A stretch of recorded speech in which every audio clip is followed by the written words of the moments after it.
Hello बच्चों, good morning. स्वागत है आपका फिजिक्स की क्लास में। और हमारा आज का टॉपिक है दो आवेशित चालकों को एक दूसरे से जोड़ने पर आवेशों का पुनर्वितरण, redistribution of charge, common potential, उभयनिष्ठ विभव। अब ये हमारा क्या टॉपिक है, सबसे पहले आप सब लोगों को ये यहाँ पे जानकारी करनी है।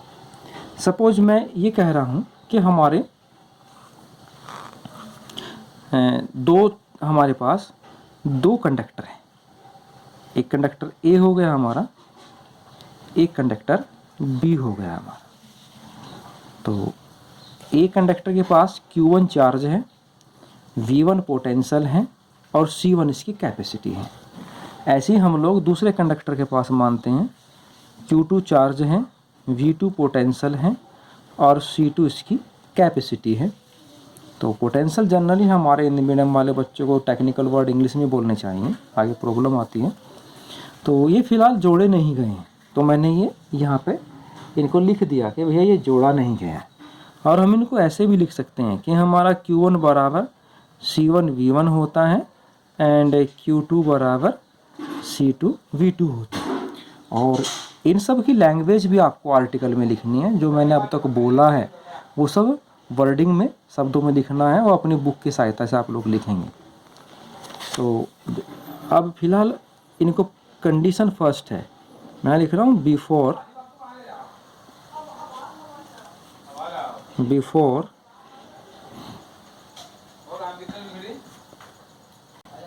तो मैंने यहाँ पे लिख दिया है कि बिफोर एडिंग, हमारा जोड़ने से पहले। अब जब हम जोड़ने से पहले इसको यहाँ पे लिख रहे हैं तो हमारा ये इतना सा था। अब हम इनको जोड़ेंगे, तो जब हम इनको जोड़ेंगे, मैंने क्या किया है हमारा कि हमारा जो ये था ए और इसको दोनों को आपस में एक वायर से मैंने जोड़ दिया है। तो मैंने इसको एक वायर से जोड़ दिया है, ठीक है। तो जब मैं इसको एक वायर से जोड़ देता हूँ तो चूंकि हमारा यहाँ पर ये एक बात और हमें ध्यान रखनी चाहिए कि हमारा जो Q1 है वो थोड़ा ज़्यादा है Q2 से। तो जब हम इनको जोड़ेंगे तो जो एक्स्ट्रा चार्ज होगा वो इधर ट्रांसफ़र हो जाएगा, अर्थात यहाँ Q1 तो नहीं बचेगा, Q1 डैश बचेगा हमारा। पोटेंशियल जैसे ही इन दोनों को एक साथ जोड़ेंगे तो दोनों का पोटेंशियल कॉमन हो जाएगा, कैपेसिटी नहीं बदलेगी। इधर कुछ चार्ज स्फीयर ए से, हमारे कंडक्टर ए से बी पर पहुंच जाएगा, तो ये Q2 डैश हो जाएगा, कॉमन पोटेंशियल हो जाएगा और कैपेसिटी C2 ही रहेगी, हमारी कैपेसिटी नहीं बदलेगी इनकी, ठीक है। तो हमारा इसमें जो बदला है, क्या क्या बदला है, एक तो हमारा मैंने ऊपर लिखा है जो हमारा ज़्यादा चार्ज था ए पर, उसमें से बी पर चला गया, ठीक है। कभी ये नहीं सोचना है कि बी पर जाते ही दोनों चार्ज बराबर हो जाएंगे। ऐसा भी तो हो सकता है कि इसकी कैपेसिटी कम हो, इसकी ज़्यादा हो, तो ज़्यादा वाला ज़्यादा चार्ज अपने अंदर रखेगा, कम वाला अपने अंदर कम रखेगा, ऐसे ही हमारा तो। लेकिन हाँ, पोटेंशियल दोनों पर बराबर हो जाता है, ये बात आपको यहाँ पे ध्यान रखनी है। और हमारा C1 C2 ये एज इट इज़ रहता है हमारा। तो जब ये कॉमन हो जाता है तो अब हम यहाँ उभयनिष्ठ विभव या कॉमन पोटेंशियल निकालेंगे। तो अब हमारा V बराबर हो जाता है Q1, तो हमारा V बराबर Q1 प्लस Q2 हो जाता है अपॉन C1 प्लस C2 हो जाता है। तो मैं यहाँ Q1 का मान रख रहा हूँ, हमने ऊपर निकाला था C1 V1, Q2 का C2 V2 upon C1 plus C2। अब मैं ये सब क्यों कर रहा हूँ, आप सब लोगों को जानने की आवश्यकता है।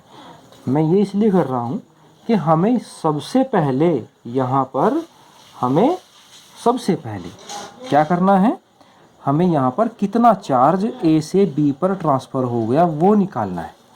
तो सबसे पहले मैं यहाँ पर ये निकालता हूँ कि कितना चार्ज ए से बी पर ट्रांसफ़र हो गया।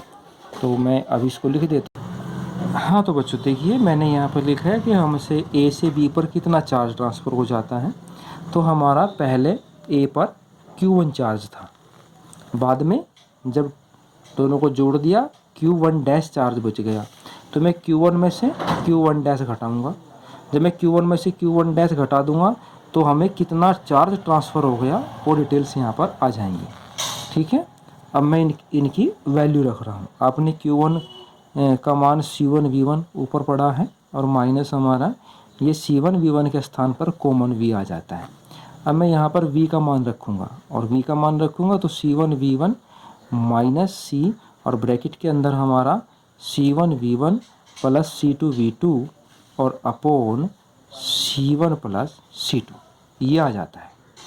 ठीक है, तो सॉरी यहाँ C1 आना है, तो मैं यहाँ इसको इस प्रकार से हम लोग लिख सकते हैं। तो अभी मैं इसकी टोटल कैलकुलेशन करके आपको समझाता हूँ।